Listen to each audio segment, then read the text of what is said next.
भक्तों की पावन गाथा ये भक्त माल कहलाती है। भक्तों का इतिहास बताकर भक्ति मर्म समझाती है। भक्तों का इतिहास बताकर भक्ति मर्म समझाती है। भक्तों की पावन गाथा, ये भक्तों का सच्चा इतिहास, जिसको भक्तमाल गाथा के नाम से जाना जाता है।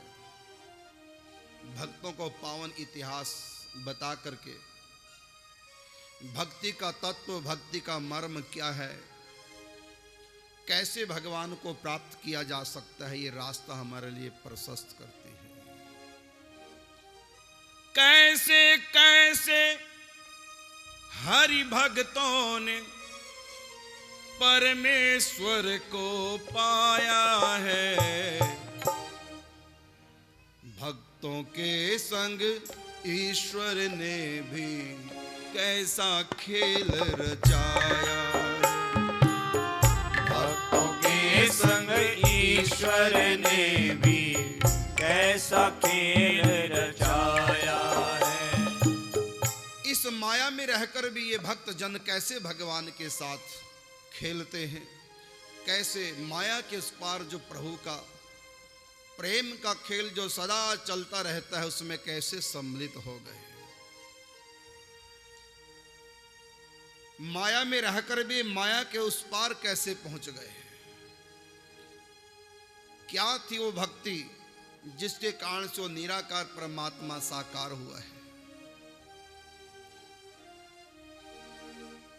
माया में रहकर भी वैष्णव भक्ति नशे में चूर हुए।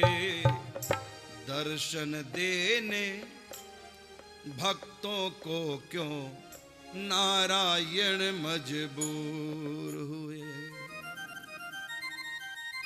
क्या था इन भक्तों में जो ये इस माया से पार हुए। क्या है भक्ति जिसके कारण निराकार साकार हुए। क्या है भक्ति जिसके कारण निराकार साकार हुए। भक्त, भक्ति, भगवंत और गुरु, इन चारों का मर्म बताएगी भक्तमाल गाथा। इन सब प्रश्नों का उत्तर यह है भक्तमाल समझाएगी। क्या करना क्या नहीं करना ये भेद सभी बतलाएगी। क्या करना क्या नहीं करना ये भेद सभी बतलाएगी। हमें क्या करना चाहिए क्या नहीं करना चाहिए, ये विधि निषेध अच्छे प्रकार से हमको समझ आएगी। हमारे चित्त में सोया हुआ विवेक जगाएगी। भक्ति का तत्व क्या है ये समझ आएगी। क्या करना क्या नहीं करना, ये विधि निषेध, ये हमको अनेक भक्तों का उदाहरण दे करके, जिन्होंने भक्ति को जिया है, जिन्होंने ज्ञान को जिया है, जिन्होंने धर्म को अपने जीवन में उतारा है, अनेक परिस्थितियों में रह करके, प्रतिकूल परिस्थितियां आई, अनेक प्रकार के झंझटों में रह करके कैसे इन्होंने भक्ति का निर्वाह किया। अनेक प्रकार की प्रतिकूल परिस्थितियों में कैसे ये भगवान को पा गए। गरीबी में भी भगवान को पाया है भक्तों ने, तो अमीरी में भी भगवान को पाया है। स्त्री चोले में भी भगवान को पा लिया मीरा आदि ने, तो पुरुष चोलों में भी कितनों ने भगवान को पा लिया। बच्चों ने भी भगवान को पाया तो जवानों ने भी भगवान को पाया, वृद्धों ने भी भगवान को पा लिया, पढ़े लिखों ने भी भगवान को पाया, अनपढ़ों ने भी भगवान को पा लिया, गृहस्थों ने भी भगवान को पाया, तो विरक्तों ने, साधु सन्यासियों ने भी भगवान को पाया है। कईयों ने नाच नाच के पाया है तो कईयों ने रो रो करके पाया है। भगवान को प्राप्त करने का केवल एक ही जरिया नहीं है। भगवान को प्राप्त करने के लिए कोई निश्चित आयु नहीं है।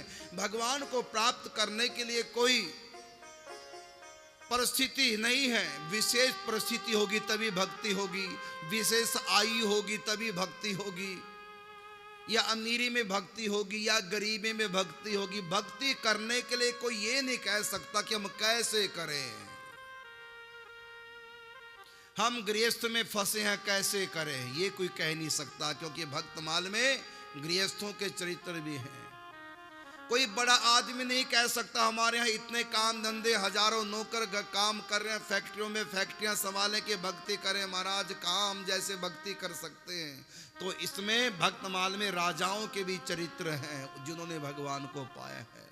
या कोई कहे हम तो महिला हैं, स्त्रियां हैं, बंधन में रहती हैं, घर गृहस्थी के बड़े काम हैं, बच्चों को पालना, ये करना वो करना, कहाँ हमसे भक्ति होगी। तो गृहस्थी में रह करके स्त्री चोले में भी कितनों ने भगवान को प्राप्त कर लिया है। गणेश देवी रानी थी, गृहस्थ थी। यदि कोई कहे कि हमारी भक्ति का घर में विरोध हो रहा है तो हम कैसे भगवान को पाएं, तो ये बहाना भी नहीं चलेगा, क्योंकि मीरा की भक्ति में कितने विरोध हुए थे, तब भी भगवान की भक्ति को नहीं भागी, भगवान को प्राप्त कर।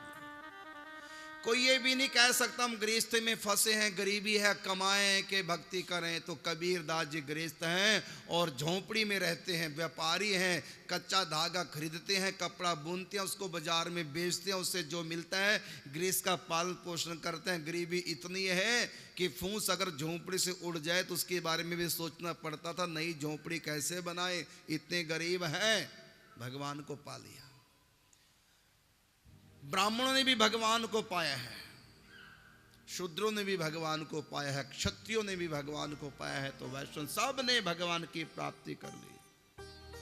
कोई ये नहीं कह सकता हमको कि हम कैसे भगवान को प्राप्त करें, हमारा काम छोटा है, हम चमड़े का व्यापार करते हैं।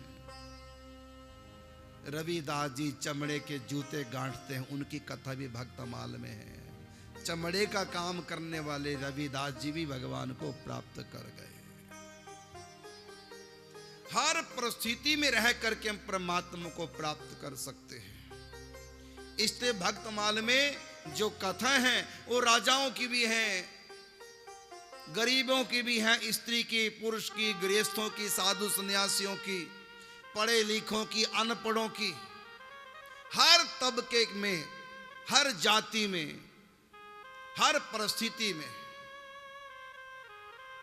भगवान को पाया जा सकता है। सबके चरित्र हैं भक्तमाल गाथा। ये भक्तमाल ग्रंथ आज से लगभग 550 वर्ष पूर्व लिखा गया था। इस ग्रंथ में सतयुग से लेकर के ग्रंथ के रचना काल तक के बहुत से भक्तों के चरित्र आए हैं जिन्होंने भगवान को राम रूप में, कृष्ण रूप में, नारायण रूप में प्राप्त किया है। भक्तमाल ग्रंथ में योगियों के चरित्र नहीं है, ज्ञानियों के चरित्र नहीं है, तपस्वियों के चरित्र नहीं है। इसमें चरित्र हैं भक्तों के, प्रेमियों के, साकार भगवान के मानने वालों के चरित्र हैं।